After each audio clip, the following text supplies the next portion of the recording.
Welcome to Marketing with Confidence. I'm your host, Marianne Amies. We're going to be talking all things digital and online marketing for business owners and marketing professionals.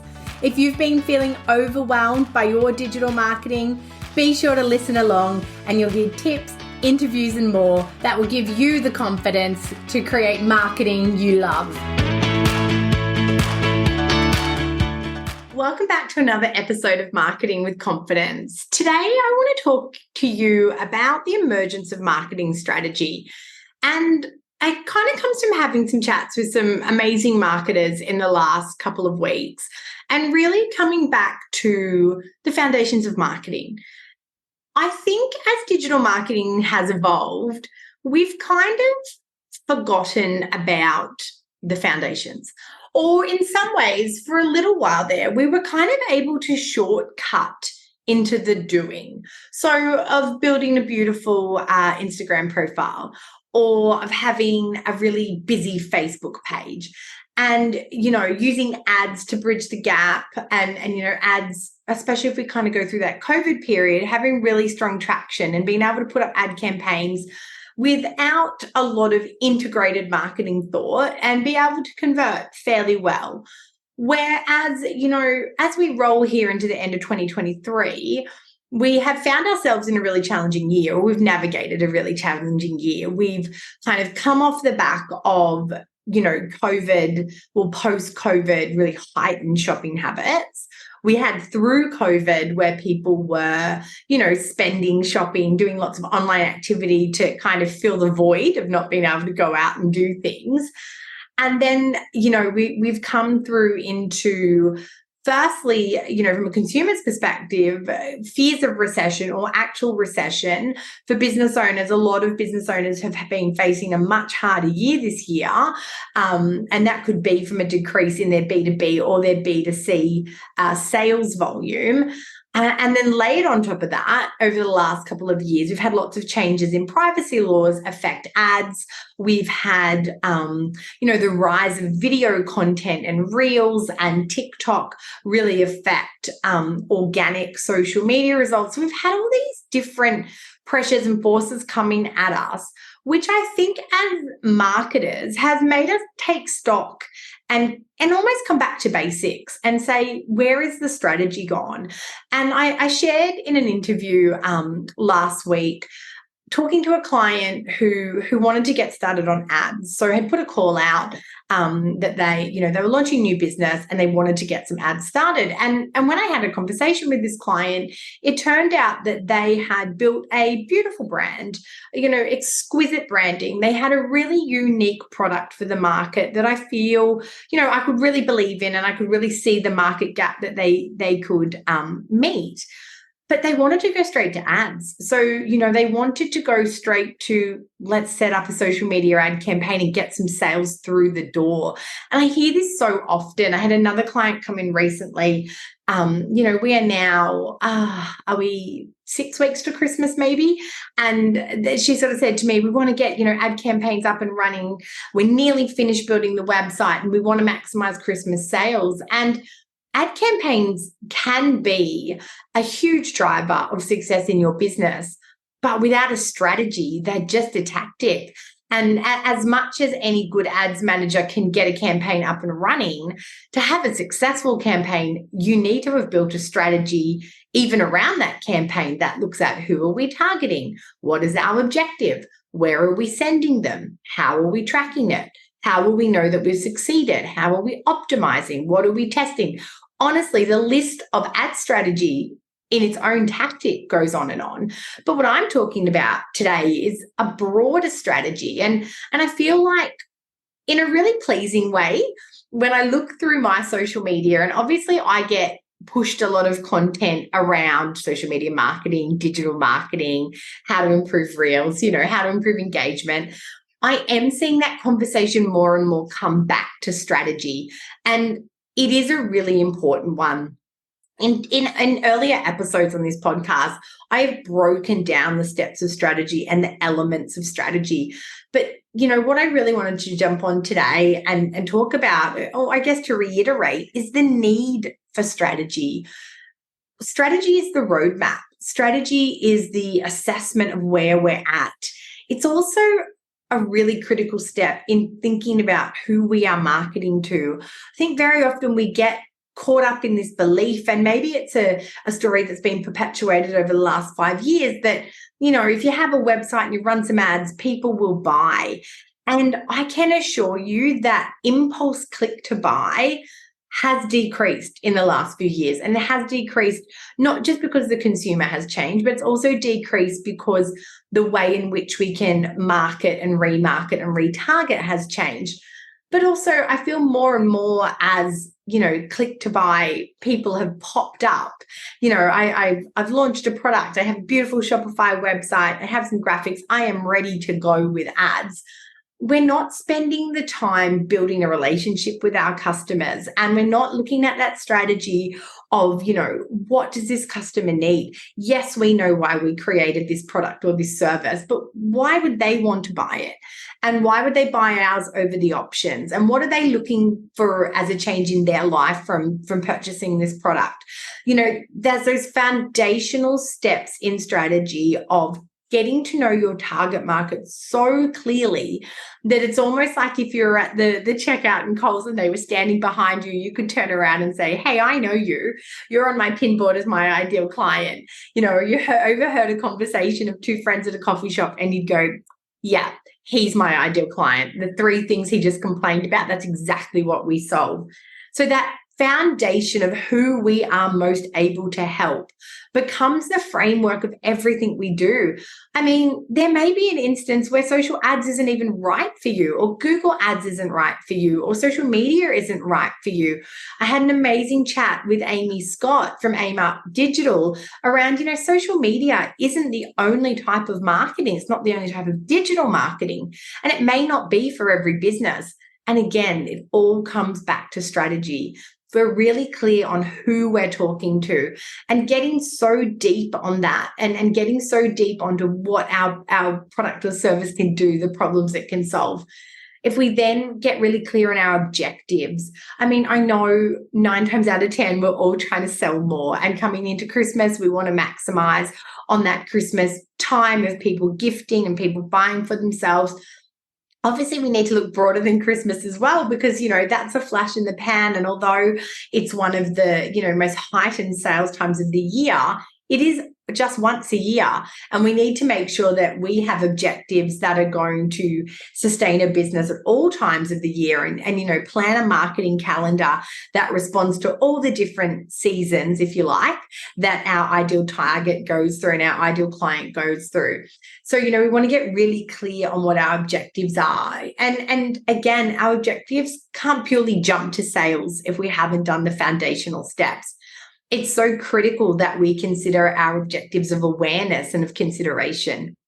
When I think back to my time learning marketing in uni, over 2 decades ago, then when I think of my time of teaching marketing at TAFE and at private college, we all talk about that consumer behavior model. And although the landscape of how we market has changed and the consumers, I guess, journey, maybe the steps and the length they sit in those steps has changed, we do still need to go through an awareness process, a consideration, a trial, a purchase, a loyalty. That is still quite universal. And I think what's really changed is maybe the time that we spend.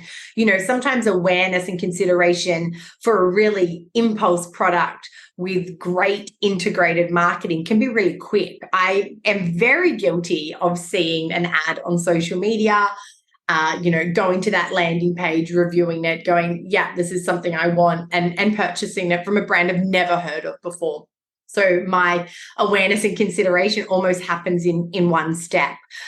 Sometimes, I might go through those steps and not check out. And then it's the retargeting that really, pushes me from that initial awareness through to consideration and purchase. I've seen it, I wasn't sure, or I got distracted, but then I'm retargeted either as an abandoned email cart or as another ad. And I go, oh, yes, actually, I do like that, or oh, now I have some time to look at this further. Yeah, I do want to purchase. But that model, that customer journey is still critical. So in your strategy, mapping out that customer journey, how long you think someone's going to need in each stage of that consumer behavior cycle, and how you're going to have strategy in place to move them between those different segments, and have objectives. You know, for any new business, one of your objectives has to be awareness. Your objective can't be sales, because you can't have sales without awareness. You can't have sales without consideration. And you do different things at an awareness step of, the funnel, if you like, to at the purchase stage or at the loyalty stage. So we need to make sure we have strategies that are supporting each step that our customer might go through. Then we have our whole brand strategy that we need to consider. And again, this is all the elements that we're going to do to build that trust and credibility.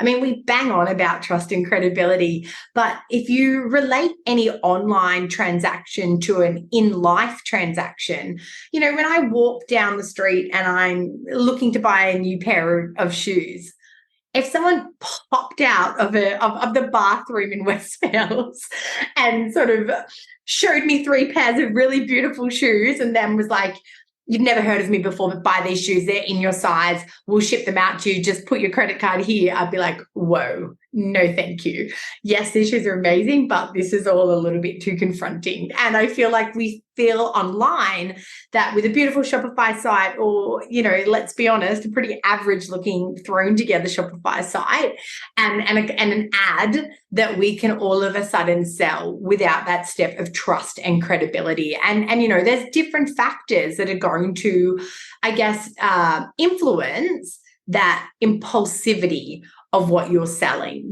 Some things we are more open to being impulsive on because maybe the cost of entry is low, or maybe it's, a need that's not being met elsewhere. But if the cost is higher or there's a lot of competition, then my impulsivity is probably going to go down. So as a business, building brand trust and credibility is going to be imperative to standing out, to being chosen, to being purchased from and repurchased, and loyalty forming as well. So we have our brand strategy piece, we have our objectives, we have our ideal client. And then the other thing our strategy does is open our eyes to all the tactics. I do a 2-hour strategy workshop with clients. And I think now the touch points I talk through, I think maybe up to about 25 to 30. And in this marketing strategy, I talk about offline strategy. We talk about printed materials, should you need them. We talk about, would you ever need direct mail? Would you ever do a PR campaign? It's not just digital. Our businesses can be built not just on digital. They can be built with a beautiful partnership of digital and traditional, or for some businesses, purely digital. But you need to look strategically at where your customer is at, how you want to engage them, the stages they need to go through with you to conversion, and then look at the tactics. Once we get down to it, are the tactics all digital? Are the tactics all ads? Are we, is there actually a huge opportunity to maximize email marketing, which we see so many businesses forgetting? We recently tweaked a client's abandoned cart series. So, the email that you get that says you've left something behind in the cart. And we A/B tested a 10% off. So, if you now leave something in the cart, 50% of people are going to get a little email that says, "You've left something in the cart, here's a coupon to check out now with 10% off." The increase in sales from that were double digits. And you might think, oh, yes, but you're discounting. But when you think about the money it cost you to get that client to your site, the marketing you invested to get them to the site, for them to put things in a cart, so they were excited, they were trusting you, they put their email address in, and for some reason they abandoned. So, some of us, sometimes it's a credit card we need to go and get from another room and we abandon, or the phone rings, or, our appointment that we've been waiting for and, been scrolling on our phone in the waiting room, our appointment pops up and we have to go. So many reasons why we abandon that cart. And now sometimes when that email comes through, we think, oh, I can't be bothered, or I'm not sure. But that small incentive there's a cost of, but it's almost cost recovery of the cost you just spent to get that person so far down your funnel is an easy win. It's an easy way to convert more and then potentially set off a lifetime customer and be able to have a lifetime value. But email marketing is so critical, and is so critical again in our, I guess, assessing our dependence on paid strategies and also creating warm, ongoing relationships. The most successful email marketing is an ongoing relationship with that customer in their inbox. And when you send an email, it lands in that inbox. It doesn't matter if they, didn't open their account at the right time, or if the algorithm gods were in your favor or not. That email is dependable. And they're just some. Then you've got SEO, you've got content on your website, you've got your actual website itself. The tactics that we need to employ to attract our ideal client and convert them are so many. And coming back to strategy and as we obviously wrap up a year and start a new year, these are going to be conversations I'm having on here more deeply around, how to assess and look at how you've gone this year, how to set your goals for next year, how to, plan out what your calendar might look like for 2024 and in that kickoff. But it's all going to be conversations about strategy. I am so excited that so many more marketers are talking about strategy. And I think you really need to pay attention in market to who is talking about strategy, because there's a lot of specialists in certain areas, or there's a lot of generalists. But somebody that can look at your business holistically, someone that can talk to you about strategy, that is, to me, the best investment of your time and your money before you get into doing, is having a solid foundation and having that Bible that you can go to that's going to really build your business. I really hope you've enjoyed this strategy pep talk. I'd love to hear if you're hearing more about strategy and your thoughts around that as well. But until next time, I hope that you have a great day, and I look forward to talking to you soon. Hey, thanks for listening to another episode. If you don't want to miss one, make sure you subscribe to the show in your podcast app. And if you love it, be sure to share it with friends and colleagues who you think could benefit from increasing their digital marketing confidence. Want more? Head to maryanneamies.com to find out how you can work with me directly, to reach out to have me speak at your event, or to grab yourself some free resources.